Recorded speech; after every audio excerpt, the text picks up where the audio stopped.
Está aqui, então, o nosso terceiro palestrante, com o tema Cidadania, Ética e Corrupção. Dr. João Batista Martins César é desembargador do TRT da 15ª Região e coordenador deste programa Trabalho, Justiça e Cidadania da Justiça do Trabalho da 15ª Região. Com os senhores, Dr. João Batista. Boa noite a todos e a todas. Quero agradecer a presença de todos aqui. É uma noite muito especial para nós, da Associação dos Magistrados do Trabalho da 15ª Região, especialmente aqui os professores presentes, nossos parceiros fundamentais nesse programa Trabalho, Justiça e Cidadania, que já teve reconhecimento internacional. E quero fazer um agradecimento especial também, aproveitando a oportunidade, aos funcionários da nossa associação, porque a nossa correria, a nossa vida atribulada, né? Se não fosse os nossos funcionários, e na pessoa do Dilmar, eu quero agradecer toda a equipe da Matra 15 por esse suporte fundamental para a realização desse programa. Bom, gente, falar um pouquinho de cidadania, de corrupção, do que a gente tem a ver com esse tema. Eu já tive a oportunidade de falar sobre esse tema 2 anos atrás, aqui no programa mesmo, mas acho que ele ainda continua atual, e acho que está mais atual do que quando eu falei com vocês sobre esse tema no passado, conforme a gente vai ver aqui algumas questões. Essa campanha, o que você tem a ver com a corrupção, foi idealizada pelo promotor Afonso Guizo Neto, de Santa Catarina, foi a dissertação de mestrado dele, agora foi objeto também da tese de doutorado dele, e ele está fazendo agora o pós-doutorado dele nos Estados Unidos sobre essas questões que estão interligadas. A gente pensa que a nossa má representação na política ou nos executivos é um fato isolado. Não é. Estão interligados. E, justamente por isso, ele criou essa campanha que você tem a ver com a corrupção, que é para levar nas escolas essas noções e tentar mudar o nosso país lá, já com as nossas crianças e adolescentes, que é a principal semente que nós temos para reverter esse quadro que aflige todos nós. E para a gente ter uma noção aí do tamanho do problema, né? São 200 bilhões que são desviados do Brasil por ano. Isso estudos internacionais que apontam esse desvio, que é 2% do nosso produto interno bruto. Então é muito dinheiro, né? Daria por multiplicar por 3 o que a gente investe em educação ou saúde, né? Ou multiplicar por 5 o que a gente tem em segurança. Então, a gente poderia ter 5 mais vezes policiamento aí nas ruas, viaturas, uma segurança muito maior para o país, né? Ou resgatar da miséria 10 milhões de cidadãos brasileiros. Daria para fazer muita coisa com esse dinheiro. E só lembrando, né, que a Lava Jato, agora há pouco tempo, apontou que conseguiu recuperar 10 bilhões. Quer dizer, ainda estamos muito longe, né? Se todo ano são 200 bi, a Lava Jato conseguiu recuperar 10, não chegamos nem a 10% do que todo ano é desviado. Aliado a isso, nós temos que no Brasil o país que mais sonega impostos no mundo, né? Quem é assalariado não tem como sonegar, né? Já vem o desconto na fonte, quando vai comprar lá seu feijão e arroz já está no ICMS, né? Mas os estudos apontam que o Brasil é um dos que mais sonegam 300 bilhões aí de dólares, né? Então, na realidade, são 600 bilhões de reais.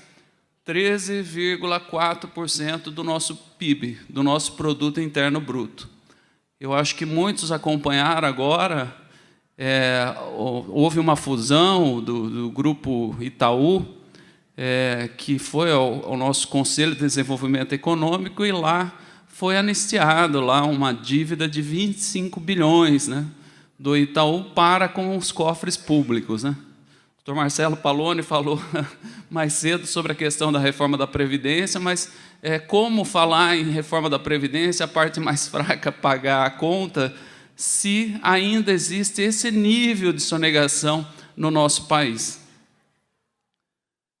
Aqui um ranking dos países que mais sonegam, né, evasão fiscal, a Rússia está na frente, o Brasil está logo ali atrás, infelizmente, né? E quando é de índice de desenvolvimento humano, né, aí o Brasil está lá embaixo e nós não estamos nas primeiras posições. O lado bom, né, é que esse tema está caindo no dia a dia do brasileiro, né? Os brasileiros, aqui nessa pesquisa, o brasileiro está acreditando, né, que os partidos políticos e seus representantes são extremamente corruptos, né? E propinas pagas, o país ficou em 14º lugar numa pesquisa em 28, de acordo com a Transparência Internacional. E aqui a gente pode apontar algumas falhas, né, do sistema que levam a esse ambiente propício à corrupção, né? Primeiro ambiente é o alto custo das nossas campanhas eleitorais. Hoje, num passado não tão recente, não tão distante, aliás, você ainda via políticos, representantes lá na Câmara dos Deputados, ou mesmo senadores, vindo da classe dos professores, por exemplo. O nosso Congresso tinha uma maior capilaridade, uma maior representação do que era a nossa sociedade. Hoje, praticamente, você não encontra dirigentes sindicais, representantes de outras classes no nosso Congresso Nacional, diante do volume de dinheiro para se eleger.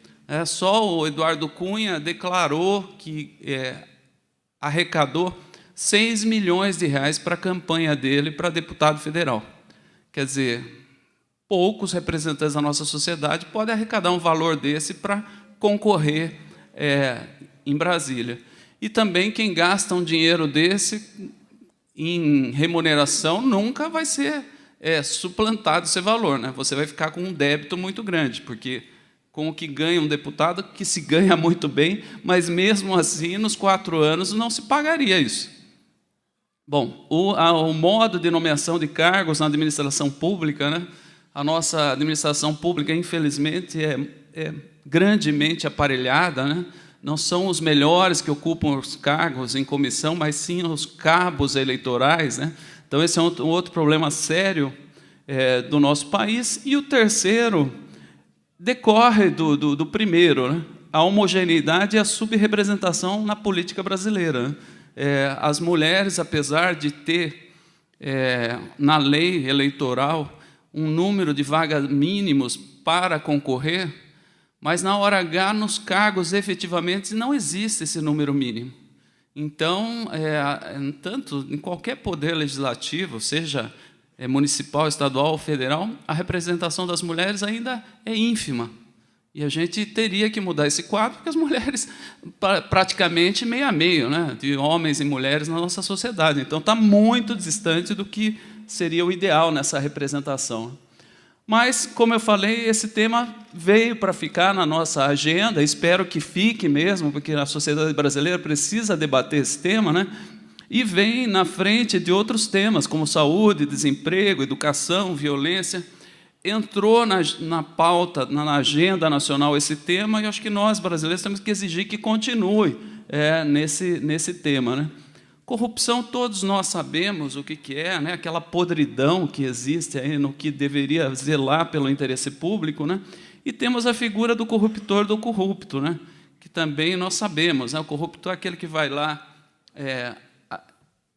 oferecer o dinheiro para o funcionário público ou para o representante lá de um poder executivo ou legislativo, e o corrupto é aquele que aceita, né? Aceita obter essa vantagem. Mas aí a gente tem que voltar um pouco no tempo e falar da Hannah Arendt, né, que sofreu lá com a Segunda Guerra Mundial, com o Holocausto, né? E ela fala nessa ética relacional, né?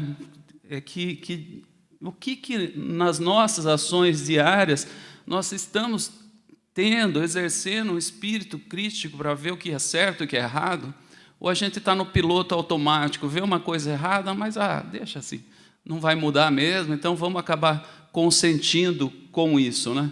Então, nós temos que, na nossa vivência diária, viu uma criança trabalhando num semáforo, por exemplo, Diz que 100, pega o celular, diz que 100, lá fala onde é o local, para ir lá e apurar.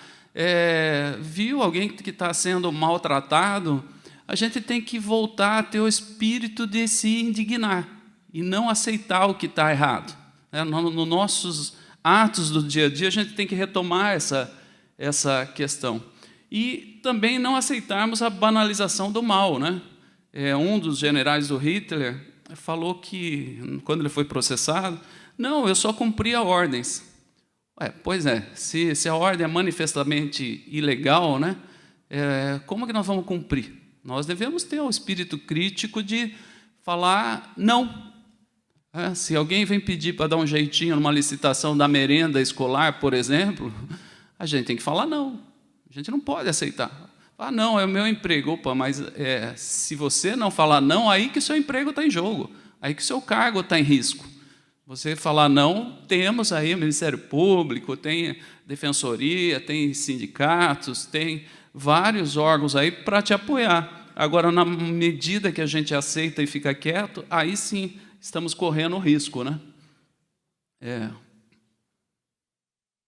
Essa também questão de aceitar o mal menor, né? Isso é pequeno, vamos relevar isso daí, porque isso é pequeno, tem tanta coisa errada, vamos relevar isso daí, porque não vai fazer diferença, vai, porque está concatenado, né? É uma coisa pequena, vai para uma outra um pouquinho maior, e outra, a hora que chega numa coisa efetivamente grande, né? Que essa tirinha aqui mostra bem, né?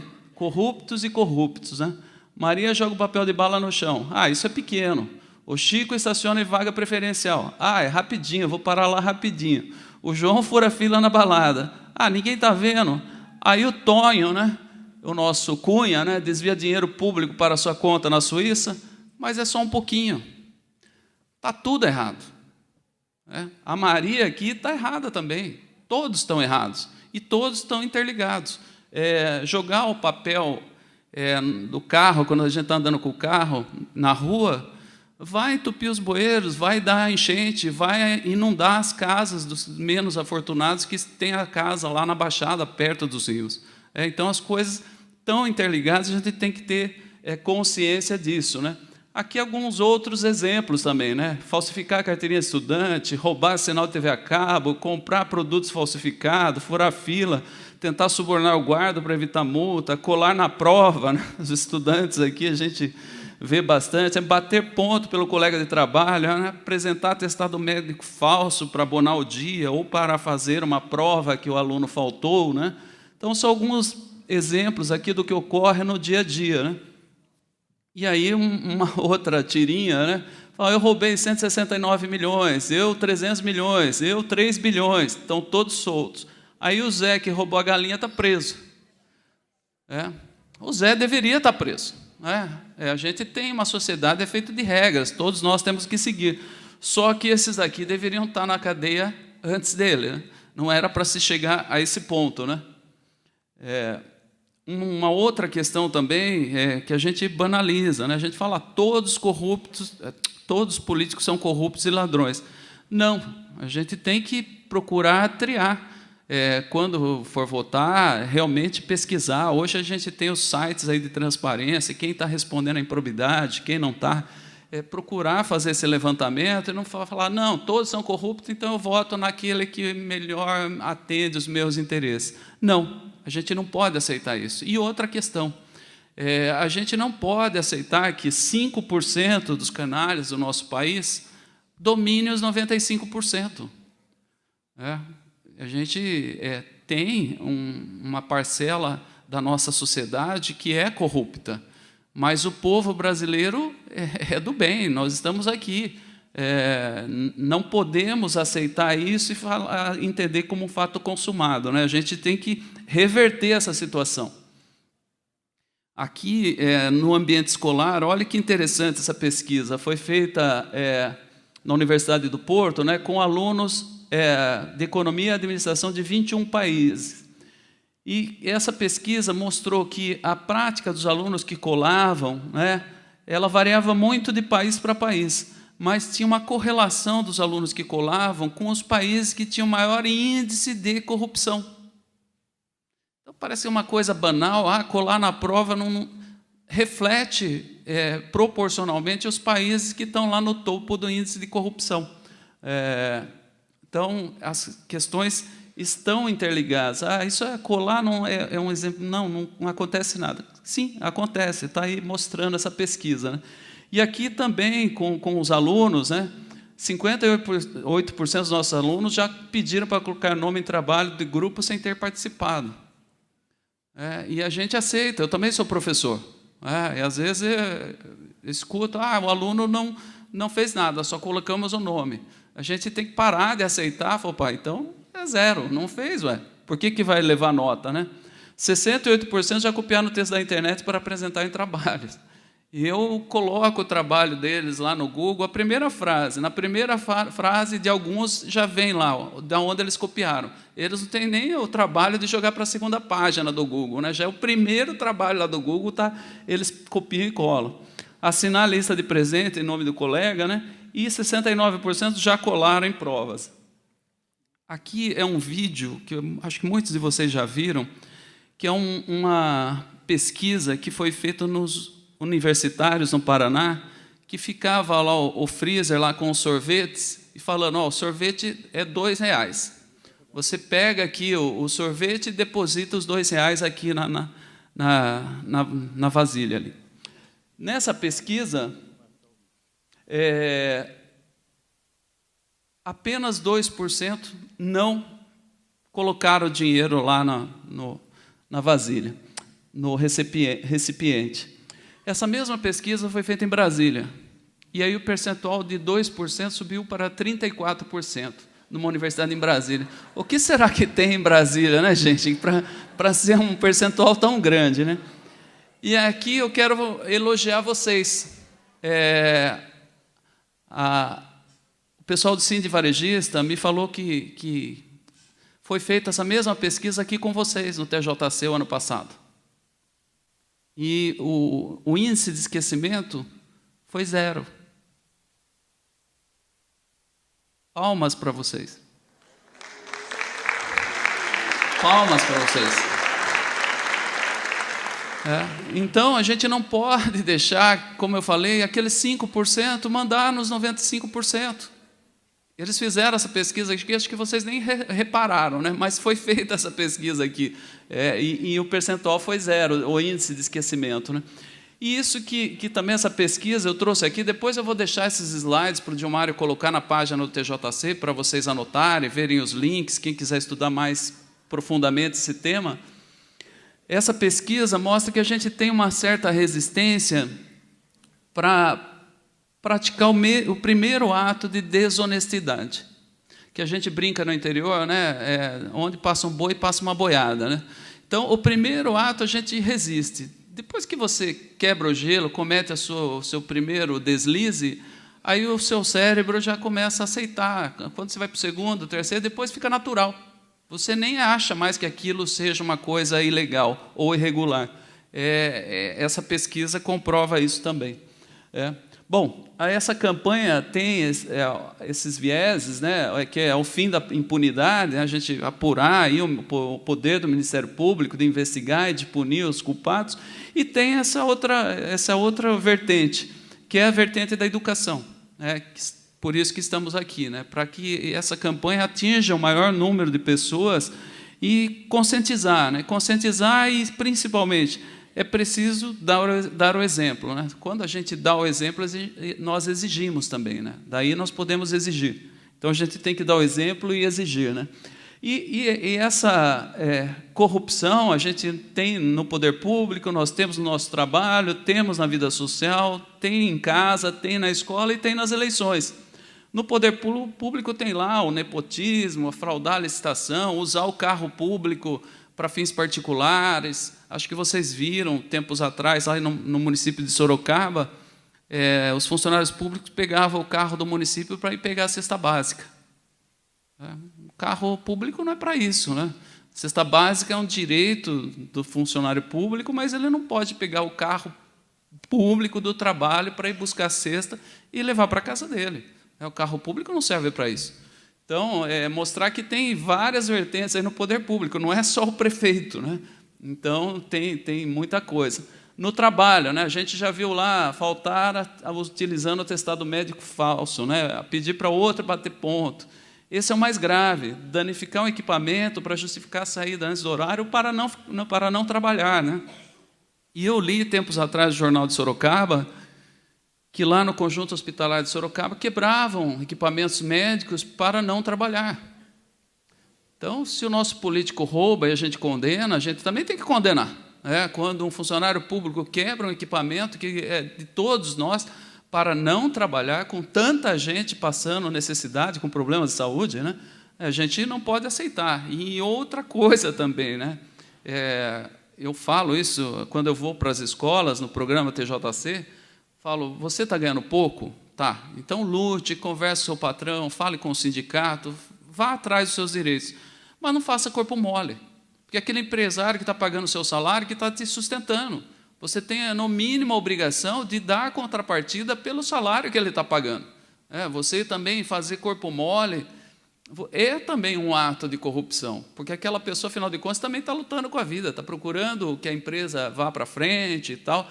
Se tem irregularidades, denuncie para o Ministério Público do Trabalho, tem vários, para o sindicato, tem várias entidades para denunciar. Mas fazer corpo mole também para quem te dá o sustento também não é correto. Nós temos direitos e deveres. Né? Na vida social, nós temos lá falsificar a carteirinha de estudante para conseguir a meia entrada, né? Pedir para o guarda de trânsito quebrar o galho pela multa, oferecer dinheiro para a segurança da festa, deixar furar fila, ou numa festa de casamento, dar lá uma gorjeta para o garçom para atender melhor a sua mesa. Né? Teria vários exemplos aqui, e todos esses exemplos eu já vi na vida. Viu? A gente conversa, mas eu já tive oportunidade de presenciar. E em casa, né, o filho pede dinheiro aos pais, fala que vai comprar um lanche na escola, mas não, ele vai lá comprar figurinha, por exemplo. Então, também é uma falta de ética nessa relação em casa. Né? Isso eu vivencio em família, gente. Eu prometia para o meu filho lá uma bicicleta no final do ano, uma viagem.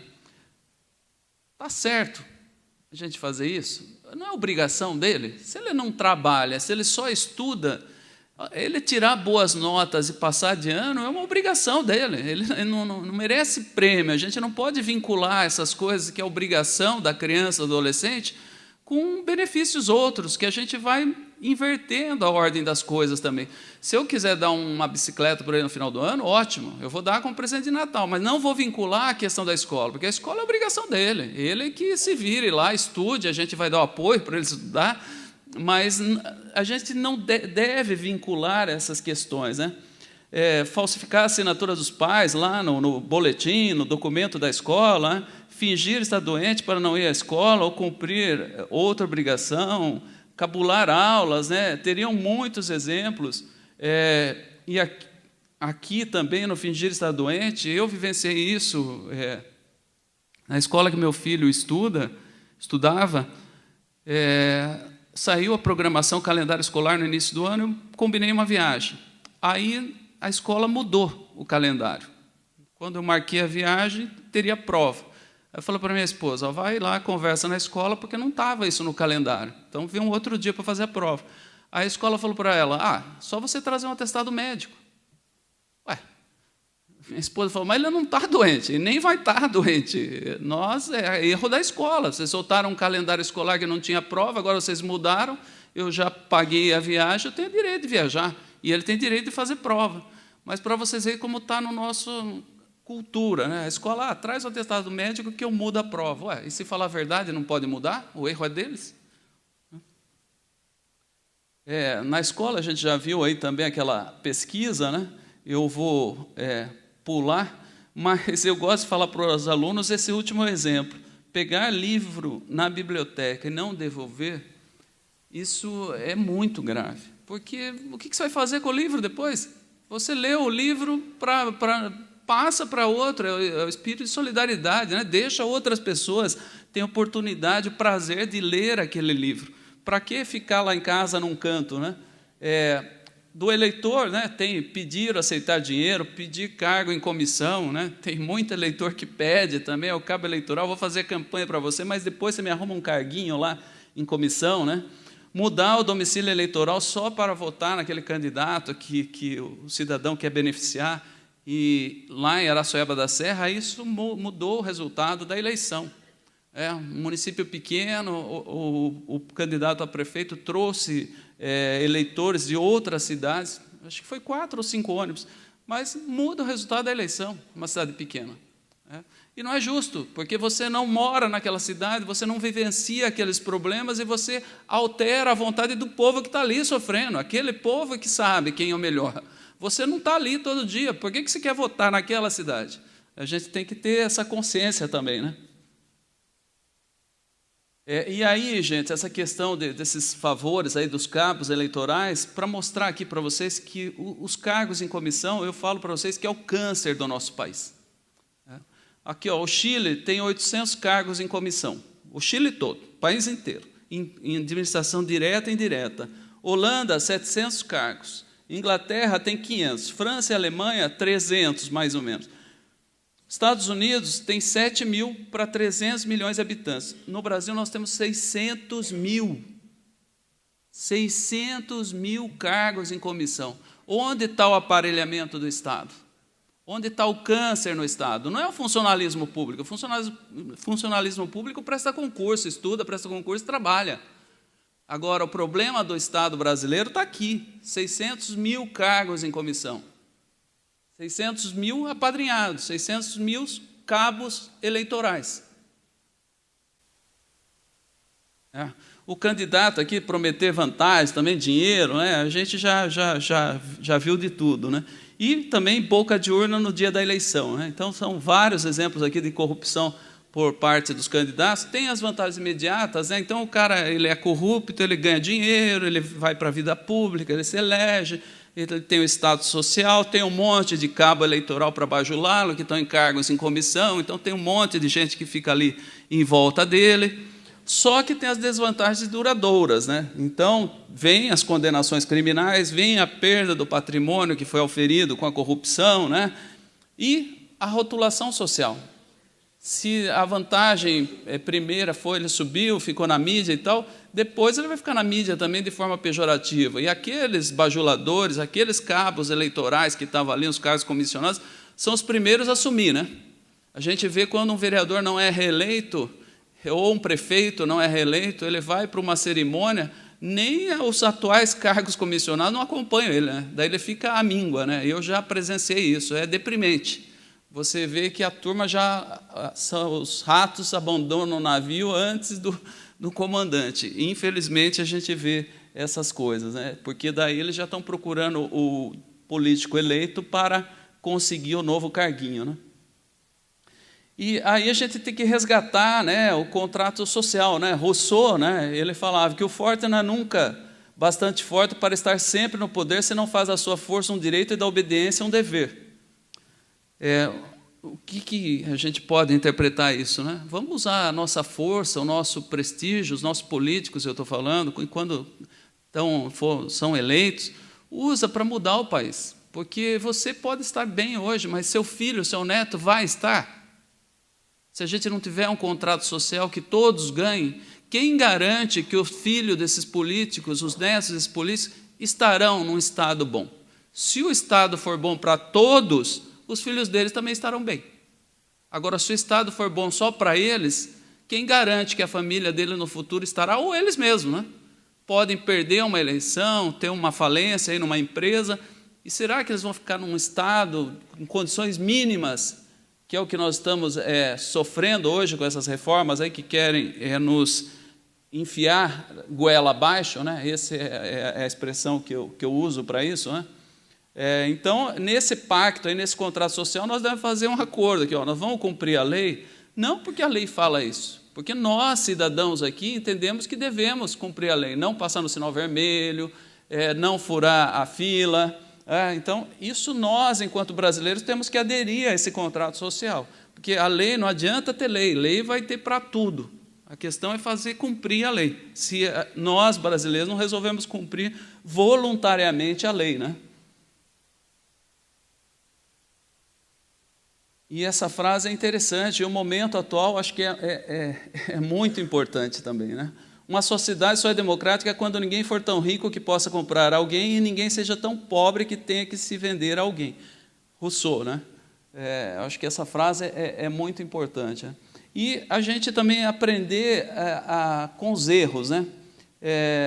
Esse biólogo aí, o Diamond, fez uma pesquisa, né, e ele mostrou que as sociedades que vivem, os territórios, nação que vivem em constantes crises, né, da crise é o caos, do caos é o colapso, e do colapso é a implosão social.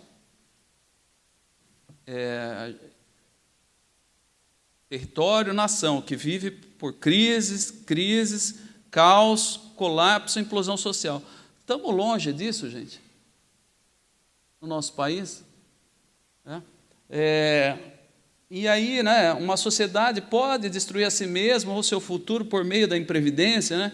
Eu lia isso, essas pesquisas, esses estudos, né, da Ilha de Páscoa, que é uma sociedade, uma ilha muito próspera, uma natureza exuberante, abundante, e daí todos os pescadores resolviam cortar as árvores lá da floresta para fazer as canoas deles, né? Resultado, a ilha virou um deserto. Olha, isso está muito distante do Brasil, né? Olha o que aconteceu aqui com a nossa Mariana, com a cidade Mariana, a represa São Marco e da Vale, né?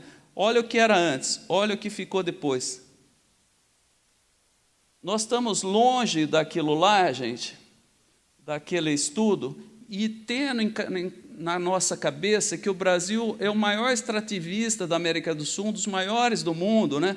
Que a gente extraiu mais de 410 milhões de toneladas de minérios, as nações sul-americanas somadas foram só 147. E 1 quilo de ouro para a gente extrair leva a remoção de 540 toneladas de matéria. E o nosso extrativismo também agrícola, né? Nós somos o primeiro produtor mundial de soja, mas vocês acho que não têm conhecimento, mas a soja, a China poderia produzir soja. Ela não produz soja porque ela quer guardar a água dela para um fim mais nobre. Porque para se produzir soja são centenas, né, de bilhões de litros de água. E aí é o extrativismo também. Nós estamos mandando a nossa natureza junto com quando a gente exporta a soja, né? Então, para a gente pensar também, né? E aí, o que a gente tem que fazer, né? Primeiro, resgatar aqui as nossas virtudes cívicas, né? Valorizar aqui a nossa cultura. Nós, no começo dos trabalhos, cantamos aqui o hino nacional, a gente tem que resgatar isso no nosso país. Nós não temos outro país, nós não temos plano B. Eu estava brincando aqui com o nosso fotógrafo aqui, falando, eu não tenho plano B, eu não tenho segunda cidadania, nem quero, poderia até ir atrás, mas não quero. O meu plano é só o A, não tenho o B, o meu plano é o Brasil. Eu não tenho outro território, outro país para ir, nós não temos.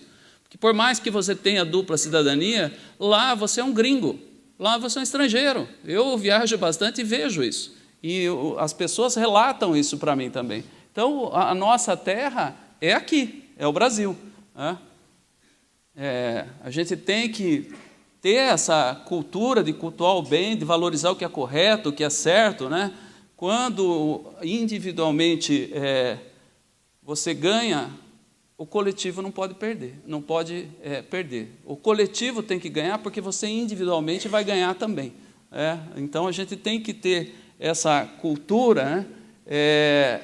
Esse princípio de solidariedade social, né, que está lá no artigo 3º da nossa Constituição de 88, eu vejo que a gente se encastela os nossos condomínios, a gente paga o nosso plano de saúde particular, a gente fica lá com a segurança privada. O que a gente pode, a gente paga a escola particular, quem pode paga a escola particular. Mas o que adianta você ter um belo plano de saúde se você sair daqui agora e bater o carro ou o ônibus tiver um acidente, você vai para o hospital público. Então, por mais que você tenha um belo de um plano de saúde, você tem que cuidar para que a sociedade brasileira tenha uma saúde boa. Porque amanhã o nosso filho pode se acidentar aí na rua e ele vai para uma emergência pública. Então, não adianta a gente imaginar que nós podemos nos encastelar. Se eu tenho condições de morar num condomínio, ótimo. E aí, a hora que eu saio desse condomínio? A hora que meu filho sai desse condomínio? Na rua ele vai ter segurança? O que adianta eu ter a segurança no meu condomínio e depois na rua eu não ter nenhuma? Então, eu tenho que me preocupar com o povo, que é esse princípio aqui da solidariedade social que nós estamos esquecendo, infelizmente. E se pudesse, a gente revogaria a lei do Gerson, né? É importante levar vantagem em tudo, né? Não é. O Gerson foi um grande meio-campista da seleção campeão mundial de 70, e ele gravou uma propaganda de cigarro, falou: o importante é levar vantagem em tudo. Não, a gente deveria revogar essa lei aqui, e o importante é que a sociedade como um todo leve vantagem, que ela evolua. Se ela evoluir, todos nós evoluiremos juntos, né? O espaço de trabalho também é um espaço precioso, né, para a gente atuar com ética, né, a gente resgatar no espaço de trabalho, né, os valores de justiça, de bem comum, de ética, né? As empresas podem valorizar também isso daqui com o seu código de éticas, né? Valorizar essa questão de uma sociedade mais ética, né? A gente tem essa obrigação de ser honesto, ético, probo, resto, justo, jamais vender o nosso voto, né? Um emprego, um cargo comissionado lá. É um direito de todo funcionário público almejar lá um cargo comissionado, mas pelos seus méritos, né? Não pelo seu conchavo, pela ajuda lá que dá para o outro. Pelo seu mérito, eu acho que sim. E como nós vimos, de 600 mil cargos comissionados, se a gente reduzir 90%, a gente ainda vai ficar com mais do que os Estados Unidos, né? Então, dá para cortar 90% dos nossos cargos comissionados e ainda ficaria muito, né? A gente aconselhar os nossos amigos, nossos parentes também a ter essa postura ética, não ceder aos encantos dos corruptores e denunciar ao Ministério Público toda e qualquer prática de corrupção que venham a oferecer para nós, para os nossos amigos, né? E votar com consciência, né, gente? De fato, ter consciência de como a gente vai votar. Aqui algumas metas para acabar aqui com a corrupção, né? Acabar com o foro privilegiado, reduzir os cargos de comissão, vários itens aqui que a gente poderia falar.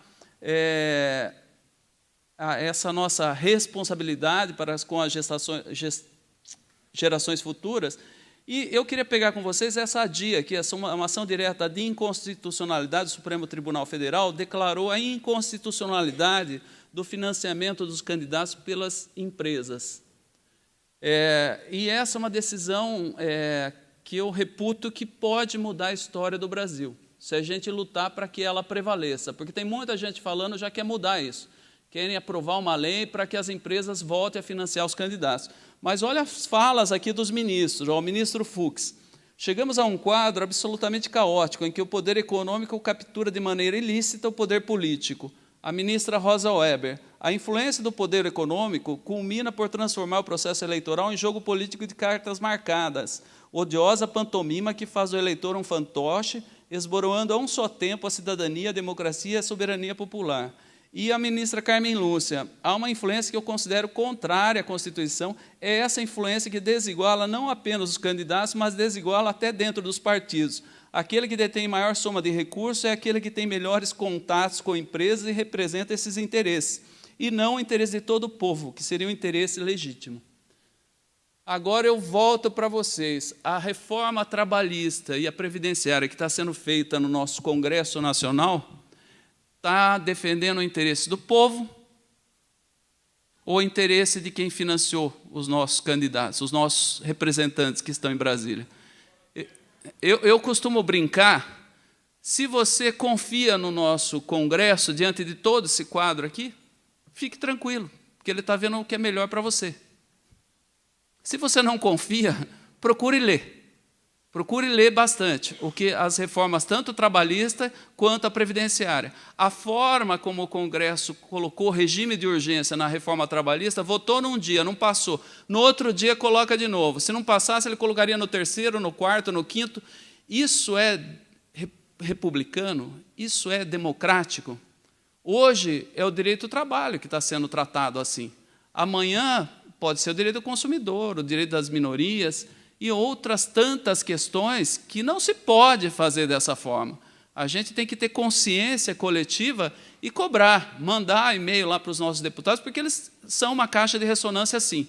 O que a gente cobra aqui, eles escutam lá. No primeiro, quando o Cunha estava votando a lei da terceirização, na primeira votação, ela passou com mais de 80 votos, 200 quase, votos favoráveis. Na segunda votação, ela passou com 20 votos a mais, apenas. Eu brinco que se tivesse uma semana a mais de pressão popular, aquela lei lá não teria passado, da terceirização, que foi votado na Câmara. E agora a gente tem como reverter o quadro ainda. Isso foi para o Senado Federal. Se a gente mostrar a nossa indignação, há a possibilidade de reverter isso. E aqui um escritor espanhol, um pesquisador espanhol, que fala exatamente isso. As empresas financiando os políticos e desvirtuando o voto popular. Porque você acredita que está votando numa pessoa que vai fazer isso, mas, na realidade, essa pessoa vai defender o interesse das empresas que os estão financiando. E, para ter uma noção que a nossa corrupção não é só um partido, a corrupção é sistêmica. Aqui um procurador da Lava Jato, aqui um delegado falando que não adianta cortar a corrupção apenas pela metade, porque ela volta. E aqui um desembargador TRF da Terceira Região, o Fausto de Santos, que corrupção não tem partido político. Achar que corrupção está só num partido é ser ingênuo, precisa se inteirar um pouco mais. E aqui eles estão arquitetando, votar uma anistia geral e restrita, para barrar aqui os desdobramentos da Lava Jato. E eu acho que nós temos que ter consciência, cobrar e não aceitar isso. E eu deixo uma lição de casa para vocês, o financiamento e prestação de contas de campanha. Está o link aqui, quem quiser, depois vai estar no site da Matra, do programa TJC, entra nesse link e pesquisa o candidato que você votou. Veja quanto que ele arrecadou de valores declarados, para vocês terem uma noção. Eu fiz isso com os candidatos da região de Sorocaba, que eu moro em Sorocaba. Eu fiquei impressionado com o volume de dinheiro que circulou lá também. Teve um candidato lá da região que gastou 3,5 milhões numa campanha para deputado federal. Bom, gente, mas não é só notícia ruim, tem notícias boas. Exemplos bons, nós temos Suécia, Coreia do Sul, Hong Kong, eles estavam em níveis de corrupção iguais a do Brasil. Só que fizeram uma escolha para acabar com a corrupção e foram até o fim. Não aceitaram e fizeram a opção pela educação. E a nossa Constituição fala, lá no artigo 227, que a criança, a adolescência são prioridades absolutas. Pode faltar dinheiro para tudo, mas não pode faltar dinheiro para a criança e adolescente. Então, se nós fizermos essa opção, esses países fizeram. A Coreia do Sul fez na década de 70. Hoje, a Coreia do Sul é uma potência. Se a gente pegar o que é o território da Coreia, com todo o respeito que eu tenho pela Coreia, e comparar com o nosso país, com as riquezas nacionais do nosso país, nós temos plenas condições de chegar lá também. A Itália ficou no meio do caminho. Teve a Operação Mãos Limpas, lá na década de 80, só que eles acharam, tiramos esse e resolvemos. Não. A Itália hoje tem índice de corrupção semelhante ao do Brasil, para mostrar que a gente tem que ir até o fim, nós não podemos ficar nisso. E a Noruega, que é um exemplo que a gente poderia citar aqui, na Noruega, todos os impostos e os salários de todo mundo estão na internet. Então, vocês podem entrar, ver quanto o João Batista está ganhando, eu entro lá, vejo quanto você está ganhando, quanto o meu vizinho está ganhando, e um fiscaliza o outro. E um faz denúncia para os outros órgãos. Se o meu vizinho está comprando carro importado, ele tem o mesmo salário que eu, como que ele está comprando carro importado? Então, eles se fiscalizam e fazem as denúncias. E, por coincidência, é um dos países com menor índice de corrupção. Também está o link ali da matéria, quem quiser. Aqui outras ideias interessantes. Em Pilar do Sul, a Câmara aprovou um projeto que as leis, os projetos de leis ficam na internet. O povo vota. Os cidadãos de Itapetininga votam nesse projeto. E aí a Câmara, para derrubar ou para votar contrário, vai ter que ter peito, né? Se o povo falou que não quer aquilo ou que quer aquilo, como que vai votar o contrário? Eu já penso em evoluir. Se tiver uma consulta pública dessa forma, um projeto de lei, a gente pode pensar em devolver para a Câmara um quórum qualificado para derrubar. Se o povo falou sim ou não, a Câmara, para derrubar a consulta do povo, vai ter que votar lá 3/5, não pode ser maioria simples para derrubar a vontade do povo. Então, já tem formas da gente evoluir. E também, nós temos agora esse aplicativo Mudamos. Esse aplicativo é um aplicativo que vai servir para nós colhermos assinaturas por meio digital. Se você baixar lá na loja lá do Android ou da Apple, você tem esse aplicativo, você instala no seu celular e vai ter alguns projetos de iniciativa popular, de eleições limpas, que você adira a esse projeto. Esse projeto é interessante, eu faço a minha assinatura eletrônica a esse projeto. Isso aqui é um embrião para, no futuro, a gente votar diretamente em muita coisa. O nosso Congresso, os nossos representantes do Legislativo ficariam só para as questões do dia a dia, e não para as questões importantes da nossa sociedade, que hoje os recursos tecnológicos já nos dão chance de votar no dia a dia. A gente tomar consciência e exercer esse direito que é de democracia participativa, né? E aqui, gente, os movimentos populares hoje ficou provado. O Movimento Brasil Livre tinha vínculo lá com o partido DEM, PSDB, SD, Solidariedade, PMDB. O MBL anunciou que lançou já candidatos às eleições passadas, né? O Vem para a Rua, né? O principal articulador era o empresário Colin Butterfield, aí é empresário da Radar, né? O Revoltados Online aqui também, né? com empresários por trás, e já estão perdendo o apoio popular. Estão querendo organizar passeata e o povo está acordando. Eu não tenho nada contra eles receberem dinheiro de partidos, só que tem que ficar claro. Se eu falo que eu sou um movimento popular, não tenho vínculo com nenhum partido, eu não posso ter. Agora, se eu sou um movimento popular de qualquer partido, que seja, só que declare. Olha, eu estou fazendo isso porque eu comungo dos pensamentos do partido tal, e ele me ajuda. Ótimo, aí você é livre para tomar a sua decisão, se vai seguir ou não. O que não pode, essas informações serem sonegadas para a sociedade, né? Eu vou passar rapidinho, porque o meu tempo está acabando, né? Mas aqui é uma tirinha bem interessante, né? Curto e grosso. Quer saber? Eu não confio no cara, mas voto nele. Ele rouba, mas faz. Ele mente, mas convence. Ele é culpado, mas ninguém prova. E você, o que acha? Acho que você é uma besta, mas não sabe. A gente tem que ter essa consciência, né? Gente, um país sem corrupção depende da honestidade do seu povo, né? Aqui o nosso Papa Pop, o Papa Francisco, né? Falando que a política é uma das formas mais altas de caridade, porque busca o bem comum. Por isso, nós, cidadãos, não podemos falar, eu não discuto política. Nós temos que discutir política. Nós temos quem pode, eu não posso, eu sou magistrado, eu não posso, mas quem pode tem que participar da vida política também, partidária. Tem que exercer isso para levar a gente, como eu falei, os 95% do bem, não pode deixar que 5% dominem os outros 95%.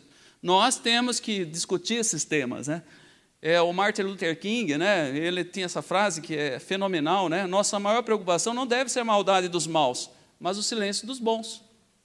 Eu acho que ele está, mais uma vez, coberto de razão, né? E aqui o poema do Bertold Brecht, né? O pior analfabeto é o analfabeto político. Ele não ouve, não fala, nem participa dos acontecimentos políticos. Ele não sabe que o custo de vida, o preço do feijão, do peixe, da farinha, do aluguel, do sapato e do remédio dependem das decisões políticas. O analfabeto político é tão burro que se orgulha e estufa o peito dizendo que odeia a política. Não sabe o imbecil que da sua ignorância política nasce a prostituta, o menor abandonado e o pior de todos os bandidos, que é o político vigarista, pilantra, corrupto e lacaio das empresas nacionais e multinacionais. E aqui é uma frase que eu acho que vale para as reformas trabalhistas que estão agora, e a previdenciária. Tem muita gente que fala, isso não me afeta, sou indiferente a isso. E eu falo para os pequenos e médios empresários que isso afeta, porque vai faltar muito dinheiro na economia brasileira. Os países que adotaram essas reformas a economia encolheu muito. Hoje, da nossa 8ª, 9ª economia, nós vamos passar lá para a 14ª, 15ª economia, que não tem nenhum estudo no mundo provando que flexibilizar direitos dos trabalhadores, para não dizer retirar direitos dos trabalhadores, cria emprego. Isso é uma mentira muito grande. País que fez isso, a taxa de desemprego é muito maior que a nossa do Brasil, Espanha, Argentina, México, e nós estamos na nossa maior crise da história. A nossa taxa de desemprego é ainda menor que a Espanha. A Espanha está com 18% de desempregados, que foi para essa política, né? Mas o Eduardo Alves da Costa, aqui, né, no caminho com Mayakovsky, né, ele fala, na primeira noite ele se aproxima e rouba uma flor do nosso jardim, e não dizemos nada. Na segunda noite já não se escondem, pisam as flores, matam o nosso cão e não dizemos nada. Até que um dia o mais frágil deles entra sozinho em nossa casa, rouba-nos a luz e, conhecendo o nosso medo, arranca-nos a voz da garganta e já não podemos dizer nada. A reforma trabalhista, como eu falei para vocês, a celeridade processual, o regime de urgência, não foi republicano, não foi democrático. E a gente tem que cobrar os nossos políticos disso. Nós não podemos aceitar isso. Nós temos que exigir que haja o debate. Reformar e evoluir é normal da nossa sociedade. O que nós não podemos é ser levados a aceitar uma reforma que não tenha discussão com a sociedade como deveria ter. A gente tem que lutar contra isso. Enquanto cidadão brasileiro, a gente tem que lutar contra isso. E aqui, né, mudar o mundo, meu amigo Sancho, não é loucura, não é utopia, é justiça, né? A gente tem que lutar por essa justiça. E eu queria deixar aqui com vocês aqui essa foto, né? Essa foto foi retirada aqui no Rio Amazonas. Que país do mundo que tem a possibilidade de, numa fotografia, refletir a sua bandeira? Olha a nossa bandeira, olha a nossa bandeira, no Rio Amazonas. Não tem como. Esse país vai ter que dar certo. Nós, brasileiros, vamos ter que lutar para dar certo. Esse país tem que dar certo e a gente tem que fazer valer isso daqui. A gente tem que fazer valer as nossas riquezas, as nossas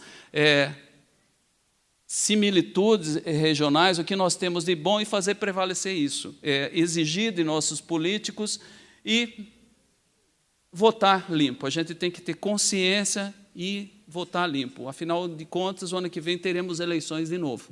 Até lá, teremos a difícil luta de preservar os direitos que estão aí. Eu costumo lembrar que muita gente olha torto para um grevista quando fala que vai ter greve. Eu olho torto e tal, não gosto. Tá bom, é um seu direito seu não gostar de grevista. Porém, você não pode esquecer que se hoje nós temos aposentadoria, licença-saúde, salário mínimo, descanso semanal remunerado, férias e tantos outros direitos, é porque no passado se fizeram greve. Os trabalhadores fizeram greve. Fala, não, a CLT...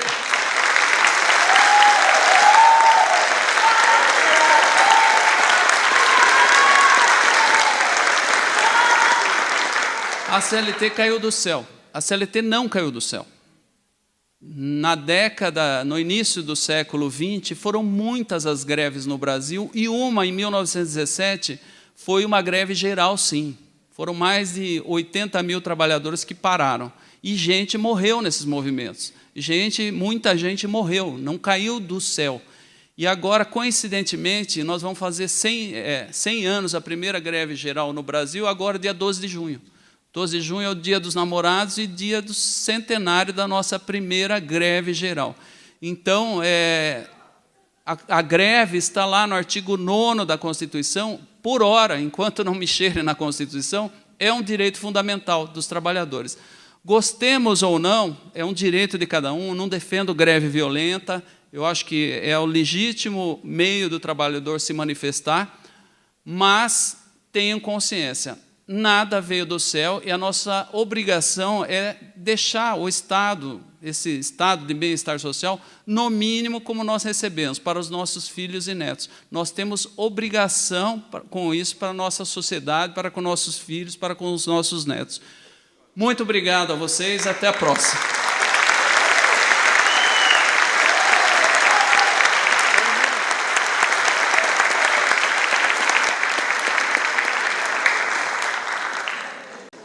Diretamente, então, para o nosso último palestrante, que abordará o tema aposentadorias, tipos, contribuições, carência e idade. Convidamos, então, a se apresentar o técnico Seguro Social da agência do INSS em Cosmópolis e membro do Grupo de Trabalho de Concessão de Benefícios da Gerência Executiva do INSS em Campinas, Dr. Gabriel Ribeiro Barnabé. Boa noite a todos. Agradeço o senhor desembargador, o senhor juiz, a Matra, né, pelo convite e também pelos professores, né. A gente vai fazer uma conversa aqui sobre aposentadoria, né, os principais tipos de aposentadoria. Primeiro, eu vou fazer uma introdução sobre os canais de acesso aos serviços do INSS, né. Isso é muito importante, porque o INSS ele atende milhares de pessoas, né, e muitas vezes as pessoas têm dificuldade de como que vai ter acesso aos serviços, tudo. E constantemente o DataPrev, o INSS estão desenvolvendo maneiras, né, de facilitar acesso a esses serviços, né. A importância da Previdência. A Previdência é uma rede de proteção que ampara trabalhadores e suas famílias em todas as etapas da vida. O INSS em números. Isso aqui é uma questão que eu acho que vale a pena tocar, aqui, ó, esse gigante que é o INSS, 450 mil benefícios concedidos por mês, na média em 2016, né? 40 mil servidores públicos. Às vezes a gente tem uma visão do INSS como esse monstro, né? esse pedaço do Leviatã, né? Um gigante burocrático, né? Mas o INSS, ele, antes de tudo, ele parte de uma ideia, né? Que é a ideia da previdência. Previdência, ela significa prever, né? Que todas as pessoas, assim, nas decisões da sua vida, elas observam, levam em consideração uma série de fatores. Será que, se um dia acontecer comigo, eu ter uma doença grave, repentina, se eu falecer de uma maneira... Isso sempre acontece. O que vai acontecer com a minha família? O que meus filhos... Né? Então, antigamente, as pessoas tinham uma rede social, assim, principalmente com as famílias grandes, né, que eles tinham esse suporte. Um ficava doente, um irmão, né, os vizinhos ajudavam. Às vezes, a gente ouve casos na família grande, antigamente, ficou viúva nova, né, com vários filhos. E como é que vai fazer, né, criar todas essas crianças para o resto da vida? E os irmãos se reúnem, ajudam, né, e vai tocando a vida em diante, né, quando puder, vai trabalhar, tudo, né.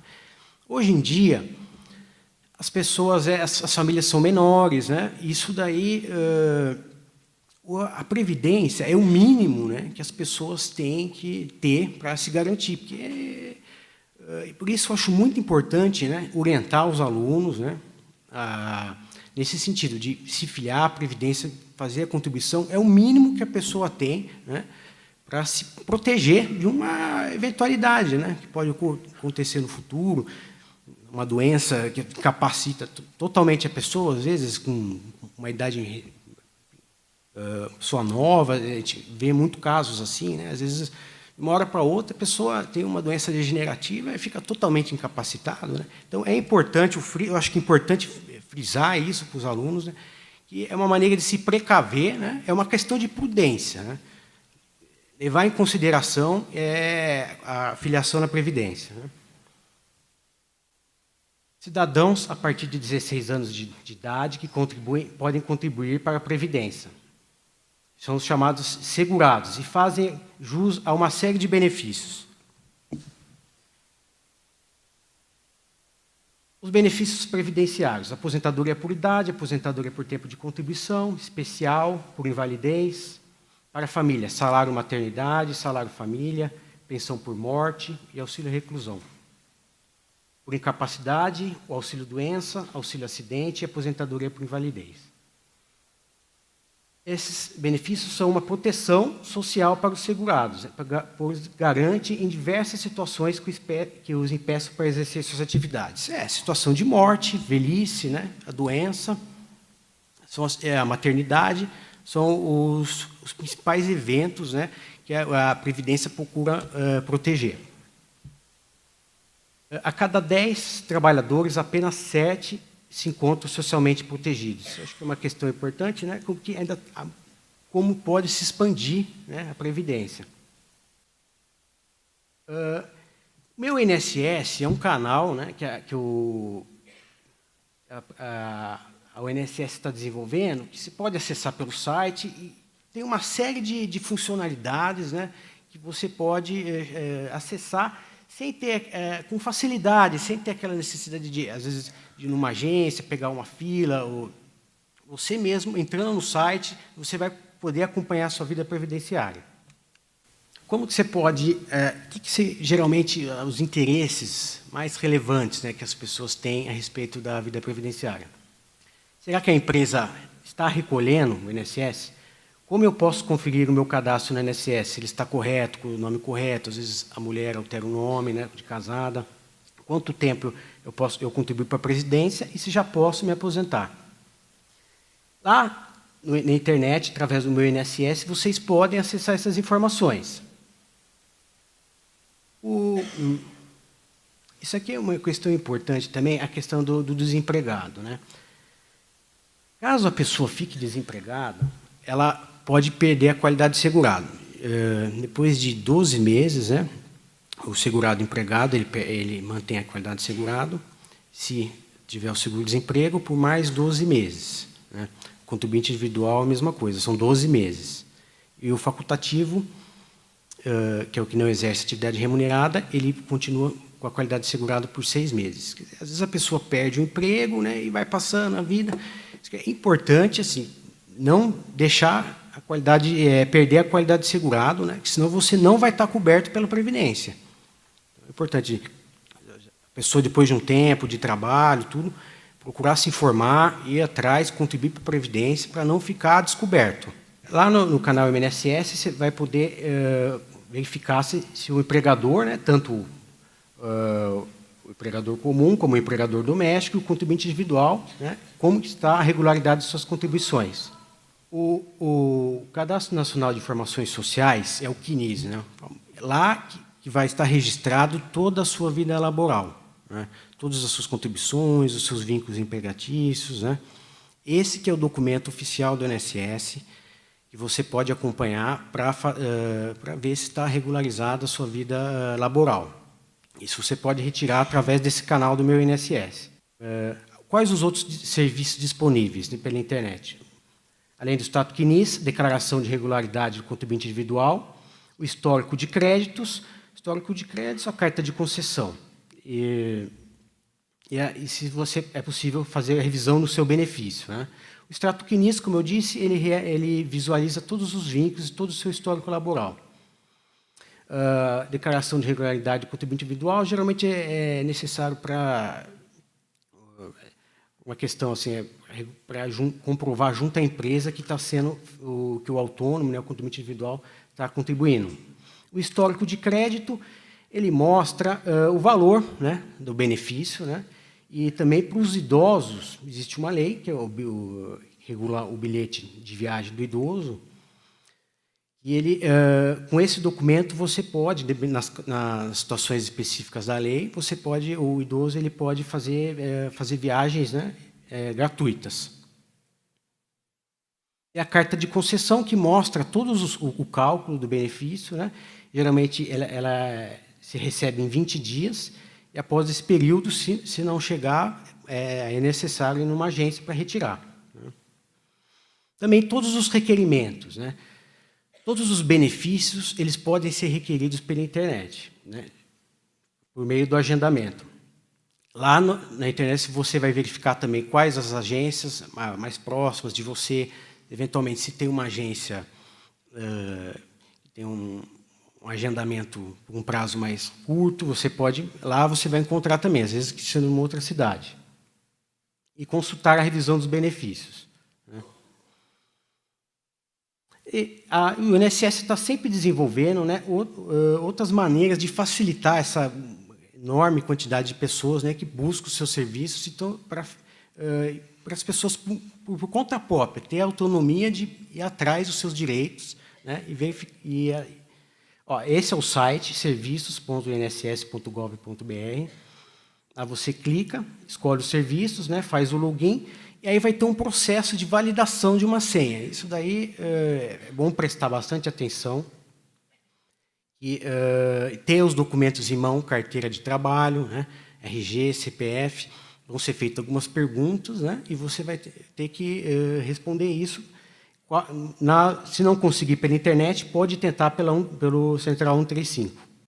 Essa questão da validação, de acesso aos serviços, geralmente as pessoas a gente vê no dia a dia encontram dificuldade, tudo. Então a gente recomenda usar o Mozilla Fox, o Google Chrome, né? Tem essa questão dos caracteres lá, vai ter bem especificado quais os caracteres são necessários no preenchimento da senha, né? E é isso daí, pessoal. Agora eu vou falar um pouco da aposentadoria, tá? Se alguém tiver dúvida, pode mandar um e-mail para mim, eu passo os slides com todas as informações direitinho. Eu vou falar agora um pouco das linhas mestras das aposentadorias, né? Quais são os pré-requisitos básicos, né, dessas aposentadorias, que vão dar uma noção, né, se você tem direito e como você faz para requerer o seu benefício. Aposentadoria por idade. O segurado ele alcança a idade, a mulher, 60 anos, benefício urbano, 55 anos, benefício rural, e o homem, 65 anos no benefício urbano e 60 anos no rural. Além da idade, é necessária a carência, que são 180 contribuições mensais, que dá 15 anos. Para os inscritos antes de 91, tem uma tabelinha que é progressiva, que não precisa cumprir as 180 contribuições. Mas a gente vai vendo que, com o passar do tempo, são situações cada vez mais raras, né? Geralmente são 180 contribuições. Mas, por exemplo, uma pessoa que, em 2004, uma mulher, tem 60 anos, ela vai necessário só 138 contribuições. Então, mesmo que ela vai cumprir as 138 contribuições em 2017, entendeu? Mas se em 2004 ela tinha 60 anos, ela vai ter direito à aposentadoria por idade. Valor: 70% do salário de benefício, mais 1% a cada grupo de 12 contribuições, até completar 100%. Esse é o período base de cálculo, né? Muitas vezes as pessoas têm dúvida como é feito esse cálculo, né? Minha contribuição, 1980. Na verdade, as contribuições elas só se levam em consideração a partir de julho de 94. Então, são separadas 80% das maiores contribuições desde julho de 2004, aí é feita uma média aritmética, e aí com esse valor vai ser calculado a renda inicial do seu benefício. Documentos necessários para aposentadoria por idade. Isso aqui é importante, né? Às vezes a gente numa conversa, as pessoas vou marcar aposentadoria, o que eu faço, né? É importante levar os documentos para agilizar o trabalho, sempre, se possível, levar uma cópia da carteira de trabalho completa, cópia do RG, do CPF, comprovante de endereço. O segurado especial é uma situação mais específica, né? Tem uma série de documentos que ele precisaria levar. Lá no site tem essa relação, né? Declaração do sindicato rural, as notas fiscais, né? Então, toda uma documentação que ele precisa recolher, de preferência uma prova por ano. Comprove essa continuidade da atividade de segurado especial. Aposentadoria por tempo de contribuição. Hoje, a aposentadoria por tempo de contribuição integral, ela independe da idade. Se for integral, o homem precisa ter 35 anos de tempo de contribuição e a mulher 30 anos. É possível aposentadoria proporcional, desde que o homem tenha 53 anos de idade e a mulher 48 anos de idade. Isso para os segurados filiados antes de dezembro de 98. Nesse caso, bastaria 30 anos de tempo de contribuição e para a mulher 25 anos de contribuição, mais um pedágio que vai ser calculado. Essas situações de aposentadoria proporcional, passar do tempo, né, da emenda de 98, vão se tornando cada vez mais raras, né? A gente vê poucos casos. Como ela reduz muito a aposentadoria, deixa eu passar aqui, a proporcional ela reduz em 30% o salário de benefício, geralmente só compensa se a pessoa tem certeza que vai aposentar no salário mínimo. Aí não vai fazer diferença por mais alguns anos. Essa é a regra 85-95, né, que foi muito falado em questão da medida provisória 664, né, de 2014, final de 2014. E ela exclui o fator previdenciário. E o tempo mínimo de contribuição tem que ser alcançado. Então, a mulher, 30 anos, né, e o homem, 35 anos de tempo de contribuição. Isso é o primeiro pré-requisito. É necessário ter o tempo de contribuição. O tempo mínimo de tempo de contribuição. E o outro requisito é a idade, com a soma da idade, o homem alcance 95 pontos, né, e a mulher 85 pontos.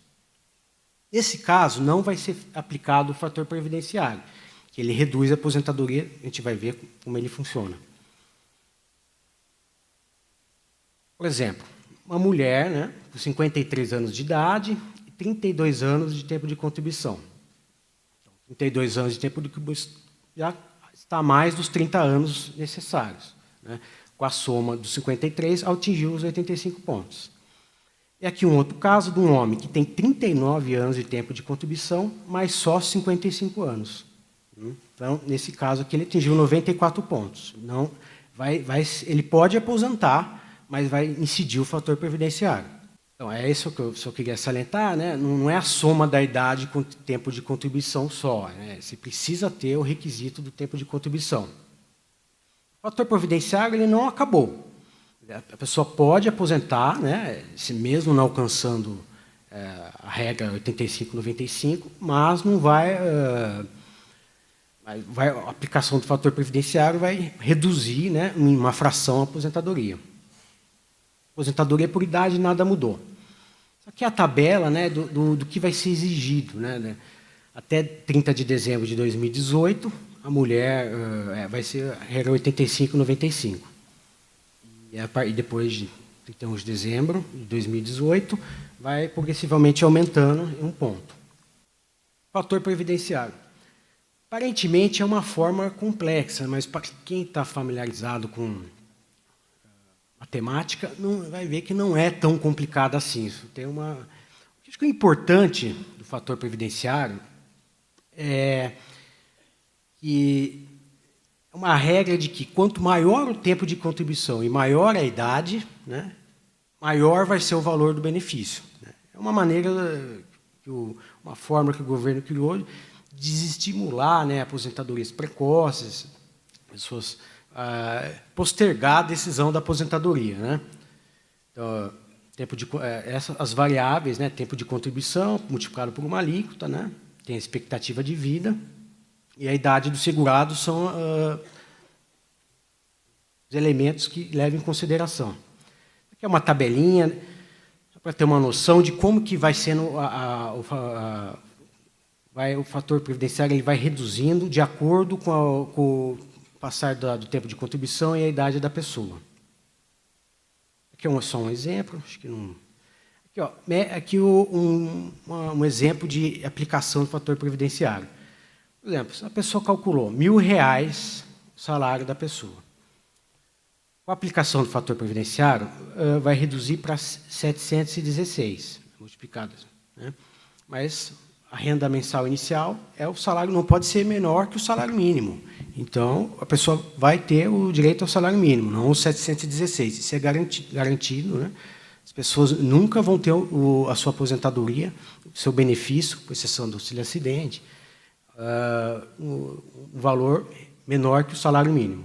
Os documentos necessários. Mesma coisa, né? RG, o documento de identificação, de preferência de identidade, mas pode ser a carteira de trabalho, né? O CPF, né? E, se possível, trazer cópias, né? Aposentadoria da pessoa com deficiência, uma aposentadoria que é recente, né? Essa modalidade. Considera-se a pessoa com deficiência aquela que tem impedimentos de longo prazo de natureza física, mental, intelectual ou sensorial, os quais, em interação com as diversas barreiras, podem obstruir sua participação plena e efetiva na sociedade em igualdade de condições com os demais. A avaliação da deficiência, né, e quais os obstáculos que ela enfrenta para trabalhar, né, isso vai ser avaliado por um perito médico e pelo assistente social. Ele que vai definir, né, se ela é grave, moderada e leve. Né. Nesse caso, no caso do homem, pode ser que, ao invés de 35 anos de contribuição, pode aposentar com 25 anos, né, 29 e 33. E é possível fazer uma conversão. Então, durante 10 anos, a pessoa esteve com uma deficiência grave. Depois, por alguma razão, se recuperou dessa deficiência. Aí, esses 10 anos podem ser convertidos para aumentar o tempo de contribuição da pessoa. Isso que é importante, além dos outros documentos, né, que eu já citei, é importante, né, um documento médico, né, que fixe a data do início da deficiência, né, quando que essa condição se iniciou, e comprove, né, o documento médico e os exames, né, que esteja registrado qual é essa deficiência e a data em que ela se iniciou. Aposentadoria por idade da pessoa com deficiência. Houve uma redução, né, de 5 anos para o homem e 5 anos para a mulher, mas a carência, da mesma maneira, é exigida. São os 15 anos, 180 contribuições. Só vai reduzir a idade da pessoa. Nesse caso, também é possível fazer uma leve redução, conversão da redução, né? As mesmas questões, os mesmos documentos, RG, os documentos da carteira de trabalho e o documento do médico. Aposentadoria por invalidez. É o benefício devido ao segurado que, após cumprida a carência de 12 meses, estando ou não em gozo de auxílio-doença, ficar incapaz para o trabalho de forma total e permanente. O segurado fará jus ao benefício enquanto estiver na condição de incapaz para o trabalho, né? A incapacidade é atestada pela perícia do INSS. Então, basta a carência de 12 meses. Né? É um benefício que ela é concedido pela perícia médica, né? O médico que vai avaliar. E é importante que na aposentadoria por invalidez não se aplique o fator previdenciário. Mesmo aposentado por invalidez, ele a todo momento pode ser chamado para um novo exame, né? Ele vai passar por um processo de reabilitação profissional. Em muitos casos, geralmente a aposentadoria por invalidez ela é precedida de um auxílio-doença. A pessoa primeiro é tentado um processo de reabilitação, às vezes a pessoa tem uma deficiência, mas pode se adequar numa outra função na empresa, né? Que não exija aquela habilidade que ela tinha. E se isso não for possível, né, e não há maneira de se adaptar, é recomendada a aposentadoria por invalidez. Mas pode ocorrer aposentadoria por invalidez imediata. O médico tem essa liberdade. Em muitos casos a gente vê as pessoas assim, em estado vegetativo. De cara já se pode avaliar que a pessoa não tem condição para trabalhar, né? Essa é uma avaliação dos médicos, né? A carência, 12 contribuições mensais, né, é dispensado nos casos de acidente de qualquer natureza, né, e algumas doenças previstas em leis, né, doenças, acidentes e algumas doenças que é previsto no anexo, são doenças muito graves, né, às vezes alguns tipos de câncer, né, terminais, né, e o valor 100% do salário-benefício, mais 25% para segurados que necessitem de assistência permanente de outra pessoa, se ficar comprovado que vai ter uma assistência permanente da pessoa. Os documentos, sempre a carteira de trabalho, primeiro é necessário requerer um auxílio-doença. A pessoa vai requerer um auxílio-doença, né, e no momento da análise do auxílio-doença, o perito médico vai avaliar o caso da aposentadoria por invalidez. É sempre importante levar os exames, né, os atestados médicos, se for o caso, uma recomendação do seu médico de aposentadoria por invalidez, né? for acidente de trabalho, levar a CAT, né? O empregado, isso é importante, declaração carimbada do empregador, né, e assinada, informando a data do último dia trabalhado. O segurado especial, uma situação específica, tem que comprovar os 12 meses dele de exercício como segurado especial. Aposentadoria especial. Devido ao segurado, empregado, trabalhador avulso e contribuinte individual, quando cooperado, que tenha trabalhado em atividades com efetiva exposição a agentes nocivos, que prejudiquem a saúde ou a integridade física durante 15, 20 ou 25 anos, conforme o caso. Carência, 180 contribuições.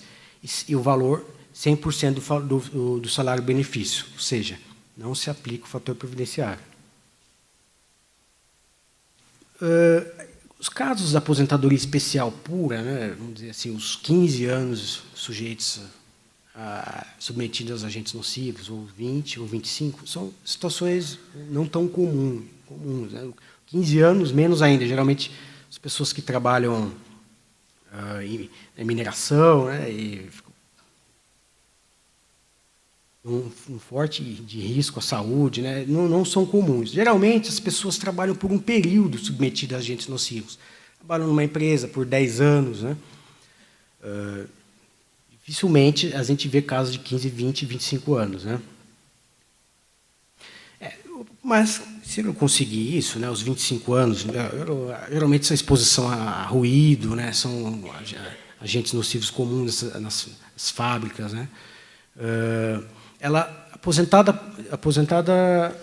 obtendo a aposentadoria especial, ela não pode retornar a trabalhar naquela situação submetida aos agentes nocivos. Se ela retornar, ela cessa o seu benefício. Então, ela até poderia continuar trabalhando na empresa. Mas, por exemplo, se ela está lá numa fábrica, com barulho, ela teria que, por exemplo, trabalhar num serviço administrativo, né, não sujeito aos agentes nocivos. Aqui alguns exemplos, né, carvão mineral, né, ruído, né, sílica, comum, né, as pessoas que trabalham em hospital, né, micro-organismos. Né. Comprovação. Para comprovar atividade especial é necessário esse documento aqui, ó, perfil profissiográfico previdenciário. Ele, né, que vai comprovar quais agentes nocivos você estava exposto. O documento foi criado, né, no fim de 2003.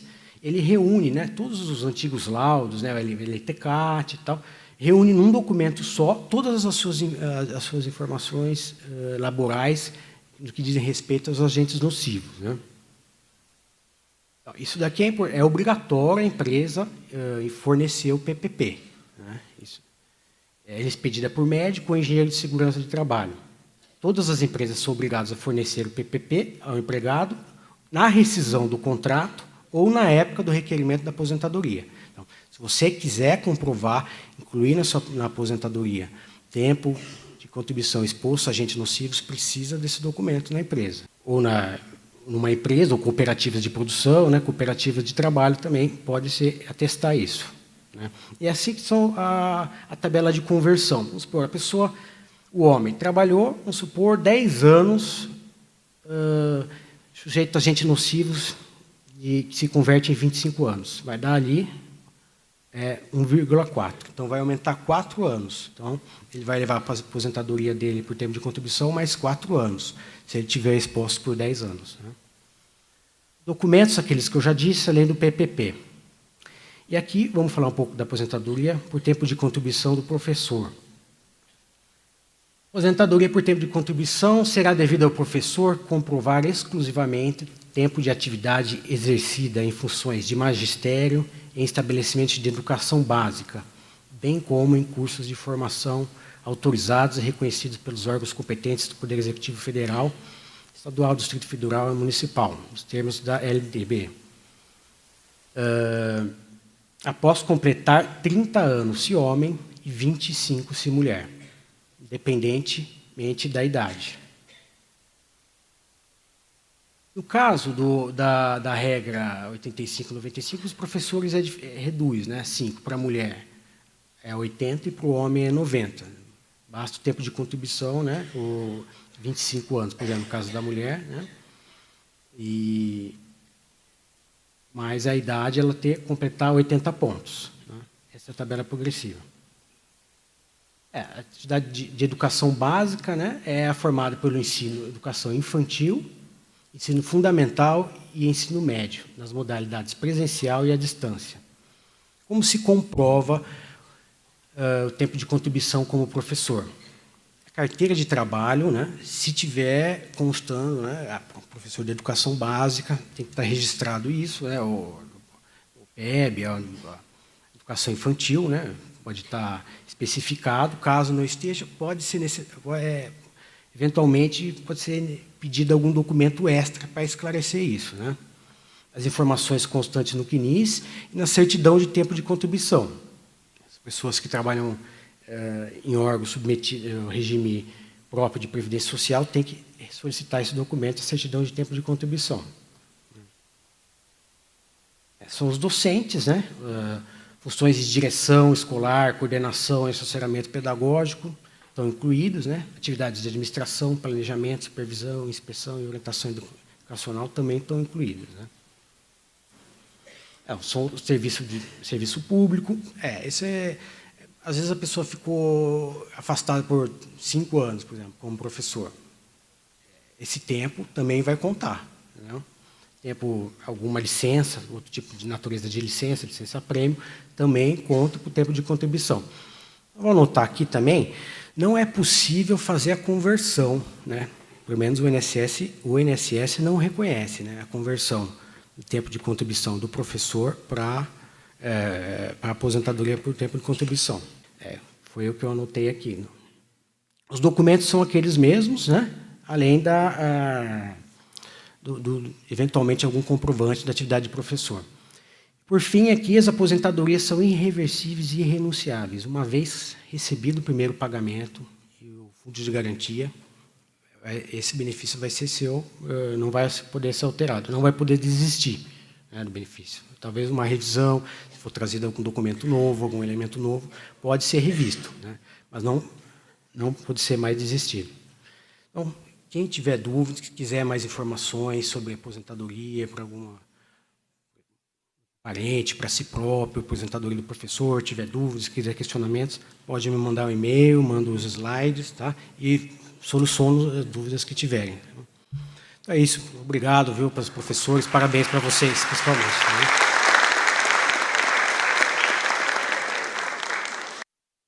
Gente, para a nossa última etapa, então, os nossos palestrantes da segunda etapa, após o intervalo, estão à disposição dos senhores. Eventualmente, alguém tem um questionamento, alguma dúvida, se quiser, eles estão à disposição. Obrigada. Para a juíza Camila, eu queria uma informação a mais.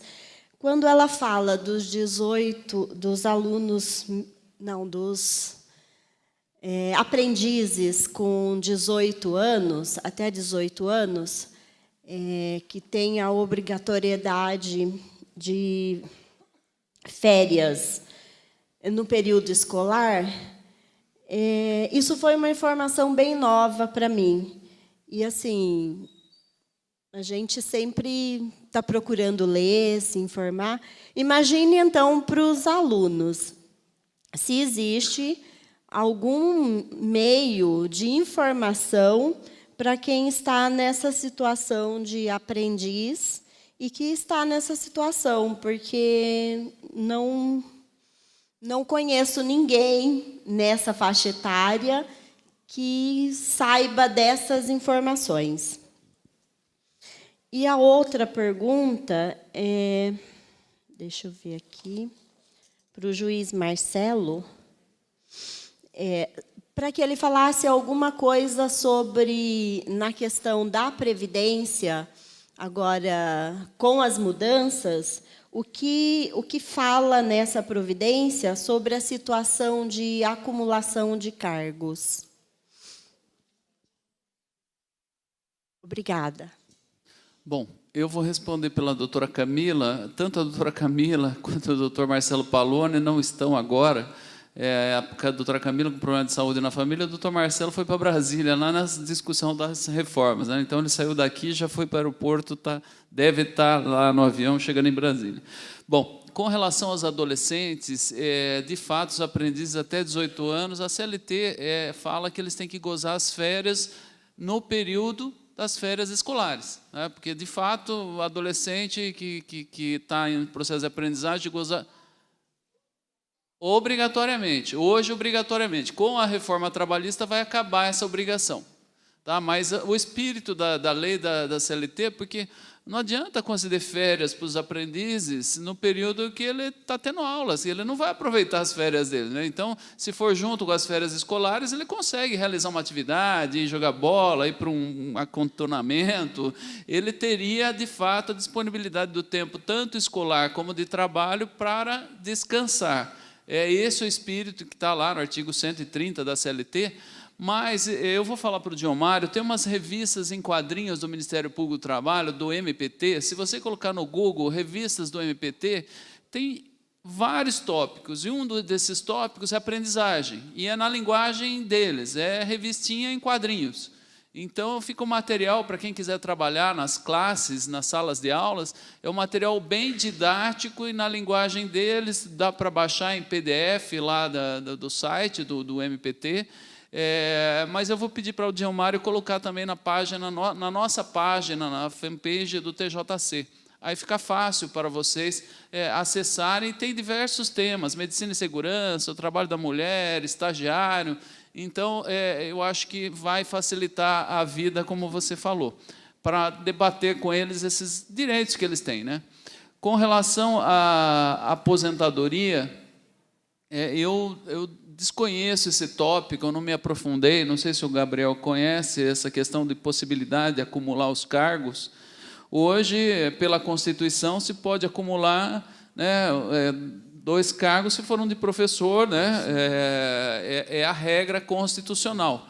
Eu não sei se a reforma previdenciária está mudando isso. Gabriel, lembra de cabeça? A reforma previdenciária, a gente não posso te responder, porque é difícil dizer assim, o que realmente vai ser, o que não vai ser. Tem que deixar só citar no projeto, você também não lembra. Não. Eu também não me lembro desse tópico. Desculpa, eu não entendi. Foi citado na TV. E não poderia acumular mais? Não, pode acumular, mas na hora na aposentadoria você teria que fazer opção dos cargos. Por um dos cargos. Agora nós estamos conjecturando, porque é a proposta, né? E nesse tópico eu, de fato, não fui me aprofundar, talvez até por um fator inconsciente de fé de que não passe, pelo menos da forma como foi proposta. Isso pode ser alterado nesse meio tempo, tanta coisa, né? Podem derrubar isso, depois voltar atrás, tantas hipóteses. E eu converso com muitos deputados e, de fato, o ambiente para passar essa reforma previdenciária no Congresso não está favorável ao governo. Então, a posição que eu escuto dos deputados é que teria que negociar melhor essas condições com a sociedade brasileira para passar. Do jeito que está hoje, as informações que os deputados, nas suas bases, estão sofrendo muitas pressões e a informação é que o governo vai ter muita dificuldade para passar essa reforma, tanto é que adiou a votação, né? Já era para acontecer agora, ele está postergando para ver se consegue o apoio necessário. É uma cobrança à sociedade brasileira, eu acho que são reformas importantes que sejam feitas, mas discutida com a sociedade brasileira, porque, de fato, eu fico imaginando um trabalhador rural, como que ele vai trabalhar até 65 anos? Né? Você vai negar o direito de aposentadoria. Todas essas profissões braçais, né, de professores mesmo, é uma situação diferenciada, não dá para imaginar. Nós temos uma expectativa de vida maior? Temos, mas também temos situações específicas, não dá para colocar todo mundo na vala comum, e você citou aqui o caso do aprendiz. Quer dizer, o aprendiz ele pode começar a trabalhar com 14 anos, com a carteira anotada, bonitinha, recolhendo a previdência, e ele vai ter que trabalhar até 65 anos. Agora, o filho da classe média alta, já tem a consciência de primeiro fazer uma faculdade, em muitos casos até mestrado, doutorado, para depois ir para o mercado de trabalho. Quer dizer que ele vai lá para o mercado de trabalho com seus 26 anos, 28 anos. Quer dizer, ele vai trabalhar, o aprendiz vai trabalhar 14 anos a mais do que o que entrou com 26, 28 anos no mercado de trabalho. Eu reputo que isso não é uma regra justa numa sociedade, e pior, esse adolescente que começou a trabalhar precocemente, ele, em muitos casos, ele não tem oportunidade de se qualificar, de ganhar uma remuneração melhor. Ele vai ganhar o salário mínimo praticamente o resto da vida, vai se aposentar com o salário mínimo. E aqueles que conseguiram concluir uma boa faculdade, vão para o mercado de trabalho, provavelmente vão se aposentar pelo teto da Previdência. Quer dizer, o pobre vai subsidiar a Previdência do rico. Um sistema assim, na minha concepção, não é justo, né? Então, essas discussões que eu acho que, infelizmente, nós não estamos tendo a oportunidade de fazê-las de forma livre com o Congresso Nacional. O Congresso Nacional está refratário a essas discussões, e acho que talvez até por isso que essa reforma não passe, dependendo aí da pressão popular. Tinha mais uma questão. Oi, aqui. Uma das perguntas era também, não sei se vocês vão saber dizer, quando eu estava apresentando isso para os alunos, eu fiquei com dúvida em relação ao fim da aposentadoria especial, porque, a princípio, todas acabariam. Agora, na apresentação do relatório, do projeto pelo relator, foi mantida uma condição especial para o trabalhador rural, para o professor só na idade e não no tempo de contribuição, e para os militares. E aí todas essas situações que vocês apresentaram, de quem trabalha com agentes químicos, biológicos, que tem essas outras situações, até então que está no projeto, isso tudo desaparece e é 65 anos para todo mundo. Essa era uma dúvida, pelo menos, se vocês estão sabendo em relação ao projeto.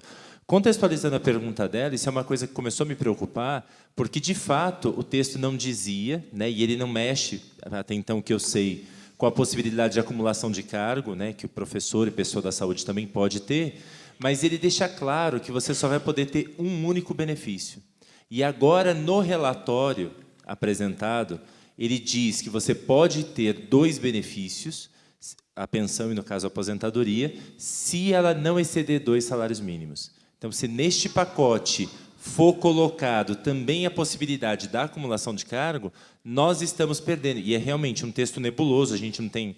Acho que ninguém aqui, sei lá, pegou o texto inteiro para poder desbravar ele, mas a gente tem várias lacunas, várias ausências de informação, e aí acho que é uma coisa para todos nós nos preocuparmos, Imagina você trabalhar até 65 anos, ou 60, que seja o caso, para chegar lá no final e falar, então, escolhe uma das aposentadorias agora, porque você não vai ter as 2. E contribuir pelos 2 cargos. Eu perguntei aqui para o Gabriel, ele falou que não estudou essa questão, eu também não, para ser sincero com vocês, mas juridicamente a gente entende um pouquinho das coisas, e se ele não der a possibilidade de você poder acumular, porque até hoje é legal, você recolhe, como você bem colocou, você recolhe. Então, esse valor seu foi confiscado. É um confisco. E seria inconstitucional. No mínimo, teria que devolver esses valores. Porque se ele não reverte para nada, eu acho que isso, se passar dessa forma, vai haver muita demanda no judiciário para que esses valores sejam devolvidos. Porque se você está sendo confiscado, você tem o direito de trabalhar. Se o horário é compatível com o seu cargo, você tem o direito de trabalhar, certo? E você só vai ter direito a um benefício, então, provavelmente, você o judiciário... Estou conjecturando aqui, gente? Estou falando pela Constituição, pelo que eu estudo. Eu acho que isso o judiciário vai reconhecer como inconstitucional. Mas ainda é precoce, Vamos aguardar o que o nosso Congresso vai fazer. Mais pergunta, gente? Senão vamos para o sorteio. Eu aqui, pois não. Eu gostaria de fazer uma pergunta bem específica. Eu tenho, não sei se o doutor Gabriel pode ajudar, mas eu tenho 28 anos de contribuição e no serviço público como professor e mais 5 anos na iniciativa privada, somando de contribuição 33 anos. Eu queria saber se, por exemplo, eu posso, daqui 2 anos, ou por contribuição, como que ficaria essa aposentadoria? E pelo INSS, pelo que eu sei, tem um teto, né? Então, parece que é 5.700 o teto do INSS. Se eu somar as duas, eu tenho que escolher ou automaticamente já vem escolhido que tem que ser INSS? Eu não sei direito sobre isso. Mas o seu tempo é regime geral, regime próprio de previdência, o tempo como professor? Como professor, 28 anos, né, regime próprio. E depois mais 5 anos de regime geral, que é da iniciativa privada. O seu caso, aparentemente, é mais vantajoso você aposentar pelo o regime próprio, né? Mas caso... se o senhor sair... Né, O senhor ainda está no regime próprio ou já saiu? Não, estou no regime próprio, que tá. como professor. No seu caso, geralmente, nessas situações, é mais vantajoso aposentar pelo regime próprio, né? Mas, eventualmente, se você for aposentar pelo regime geral, você realmente teria que trabalhar por mais 2 anos, né? Porque os 28 anos de professor, eles não... Porque também tem a idade, né? Aí, somando a sua idade, é aí que é o ideal. Quando o senhor completar 35 anos de tempo de contribuição, faz a soma com a sua idade e veja se alcançou, né, os 95 ou 95 ou 96 pontos. Né? Mas isso independente das alterações que vão acontecer. No caso, mais 2 anos, você vai aposentar como professor. Né? Então, vai aposentar como professor trabalhando, continuando trabalhando como professor, você vai poder aposentar como professor. Vamos supor, se não mudar nada, né, hoje. Né? Sim. No caso. Mais uma dúvida, assim. Aí é mais a questão da vivência de vocês no judiciário, né? Principalmente do trabalho. Uma coisa que me surpreendeu muito no argumento do governo foi que ele disse que nós temos expectativa de direito e não direito, né? Garantido porque já começamos a trabalhar nesse regime que nós temos. Até então, por exemplo, quando mudou em 2003, né, a paridade e a integralidade, né, quem entrou depois... Nova regra, só integralidade. A partir de 2013, no Serviço Público Federal, eu não sei no estadual quando começou, então, nova regra, teto do INSS com previdência complementar. Um texto, mesmo que, vamos supor que passasse do jeito que ele está, né, porque nesse texto ele está colocando todos os servidores públicos, com exceção dos militares, de 2003 ou de 2004 para frente, perdendo a integralidade e assumindo o teto do INSS. Isso caberia à ação judicial para questionar, exatamente porque, por exemplo, nesses últimos 13 anos, nós estamos contribuindo pelo nosso salário e não pelo teto do INSS, né? E aí o governo, nesta reforma, entende que nós só temos uma expectativa de direito e não um direito já considerado pelo ingresso em determinada lei. E eu queria entender isso, assim, se isso caberia, não, se é legal ele fazer isso e abordar dessa maneira. Você está bem informado. De fato, essa última reforma que você mencionou, 2003, né, 2003, 2004, ela fala lá, a emenda, se você chegar depois na sua casa e colocar lá no Google e pegar essa emenda constitucional, fala que é assegurado aos servidores públicos que já estão no serviço público nessa data. Isso vai dar uma discussão, que seria direito adquirido. A emenda nos deu, eu falo nos deu porque eu estou nessa situação. Ela falou, é assegurado, porque tivemos outras reformas que não asseguraram nada. Essa emenda falou, não, chega, para quem já está no sistema, vai ser dessa forma. E agora essa emenda já fala que não. Então, vai ser uma discussão sobre a constitucionalidade dessa emenda, tendo em vista que a outra foi taxativa, falando que seria assegurado para esse grupo de servidores aquele regime previdenciário. Então, vai dar uma discussão, vai parar no Supremo Tribunal Federal, só que o Supremo também é um poder político, o Judiciário é um poder também político, né? Então, a gente não pode esquecer dessa questão. E, lamentavelmente, né, se você pegar o Manual de Direito Constitucional do presidente, o presidente Michel Temer, ele escreveu sobre direito constitucional. E ele, com todo respeito, estou falando aqui como professor universitário, ele fala que não existe direito adquirido na Constituição, que se mudar a Constituição, perdeu o direito adquirido. E ele é o único doutrinador que eu li falando sobre isso. Todos os outros constitucionalistas e o Supremo Tribunal Federal, até então, é uma jurisprudência tranquila do Supremo, falando que não. Então, se mudar, vai mudar a jurisprudência do Supremo, que fala que assim, se a Constituição deu lá um direito adquirido, você não pode fazer uma emenda e retirar.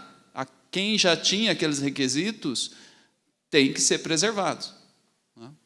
Mas, como eu disse, isso vai para o judiciário e vai haver uma discussão muito grande nessas questões aí. Mais alguém, gente? Bom, vamos fazer o sorteio, então, aqui dos livros. Gente, então, quero agradecer a presença de vocês, ao Gabriel, do INSS, a todos vocês aqui. Sempre um prazer estar aqui com vocês e vamos para a visita aí nas escolas. Peço que vocês façam o calendário com antecedência para a secretaria aí, para a FUMEC, para a gente programar em cada escola aí, passar um juiz ou um procurador do trabalho para levar essas questões lá aos alunos. Muito obrigado, até a próxima, gente. Boa noite.